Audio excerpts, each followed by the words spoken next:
السلام عليكم ورحمة الله، كنتمنى أنكم على خير وبخير بصحة جيدة إن شاء الله. اليوم إن شاء الله وصفة جديدة زوينة زوينة بزاف، فيها 4 المكونات، وهاد المكونات مش متواجدة في أي بيت. هي عبارة على الكافي وعلى الصفر ديال البيض وزيت العود والعسل.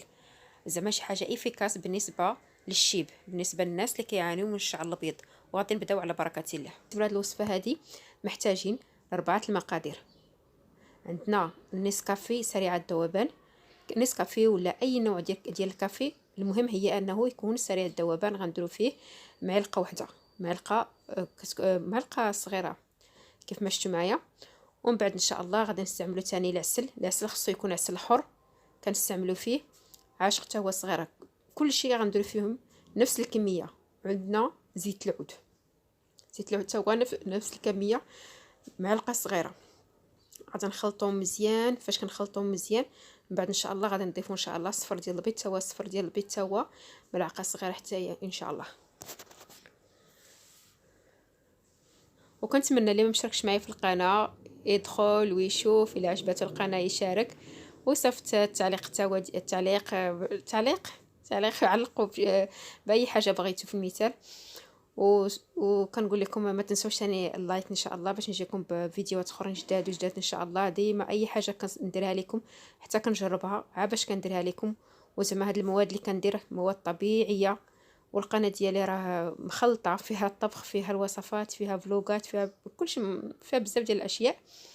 وكما كنقول لكم راني متواجده هنا في السنغال. وغادي نبداو كيف ما شفتوا معايا على بركه الله. كيف ما قلت لكم درت نسكافيه. كما كتعرفوا النسكافيه راه مزيان بزاف للشعر. كي كيحيد القشره. الحاجه الاولى كيحيد القشره، كيرطب الشعر، كي كيغير اللون ديال داك الشيب، كيرد الشعر اللون واحد. وكيف ما شفتوا معايا هنايا درت العسل، معلقه حتى هو ديال العسل. وزيت العود حتى هو نفس الشيء. كنخلط المكونات مزيان.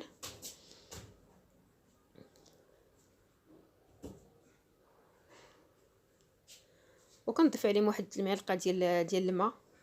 هاد المعلقه ديال الماء اللي كنضيفو هي ان بداك القهوه سريعه الذوبان تذوب لينا مع هاد المقادير هادو، لان العسل والزيت شويه ثقالين. داكشي علاش ما كتذوبش دغيا. فاش كتضيفو على معلقه ديال الماء كتذوب بسرعه. ومن بعد ما حركنا مزيان هاد المقادير هادو غادي نضيفو الصفر ديال البيض. كيف ما شفتوا معايا انا راه كنت دايره في الفريغو، داكشي علاش اللون ديالو تغير شويه ولا بحال الشكل ديال بحال جامد. غنضيف واحد المعلقه ديال الصفر ديال البيض.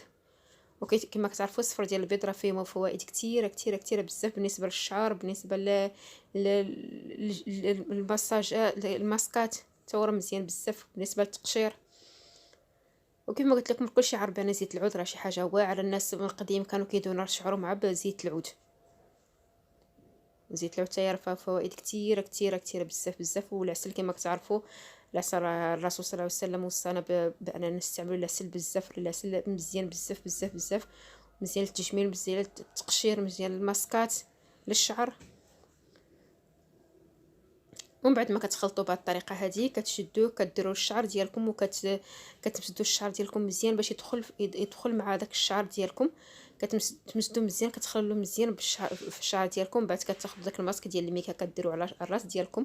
كتاخذوا شي زيف كديروه لراسكم باش داك الميكا هي اللي كتخليه هذاك دوك المقادير كيعطيو المفعول ديالهم في الشعر. وكنتمنى ان الوصفه عجبتكم، نالت الاعجاب ديالكم. كما قلت لكم ما تبخلوش عليا بالاشتراكات وبنقل الجرس وبالاعجاب الى عجبكم الفيديو، والبارطاج حتى هو، بارطاجيو مع الاهل والاصدقاء لان بزاف كيبغوا هاد الوصفات هادو. وزعما الوصفات ديال شي حاجه زوينه جربوهم وغتردوا عليا ان شاء الله. وكنقول لكم السلام.